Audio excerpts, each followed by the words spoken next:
அண்ணிக்கிட்ட நியாயத்தை கேட்டேன். நீ எதுக்கு என்ன குடியார பயலுக்கு கட்டி வைக்கிறீங்கன்னு கேட்டதுக்கு எங்க அண்ணி சொல்லுது,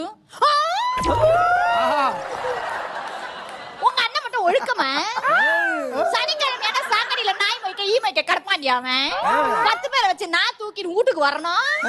நாங்க கட்டிக்கிட்டு வாழல, அதெல்லாம் கல்யாணத்துக்கு அப்புறம் சரியா போயிடுங்கிறாயா. இருந்தாலும் நான் கண்டுபிடிச்சிட்டேன்னு எங்க அண்ணி ரிஜெக்ட் பண்ணிருச்சு. ரெண்டாவதா ஒரு மாப்பிள்ள வந்தாரு. நானும் ஆசை ஆசையா அப்படி வெட்கப்பட்டுக்கிட்டு எட்டி பார்த்தேன் பாருங்க. ஏமா அதெல்லாம் பண்ற? இதுங்க பொண்ணு பார்க்க வந்தா சும்மா இருக்குங்களா? எங்க பாட்டு பாடி காமி, எங்க டான்ஸ் ஆடி காமி. சரி நமக்கு தான் பாடவும் வரும் ஆடவும் வருவோமே, ஒரு ஆட்டத்தை ஆடி பார்ப்போம்னு எங்க அண்ணி சொல்லி கொடுத்தாங்க ஒரு பாட்டு.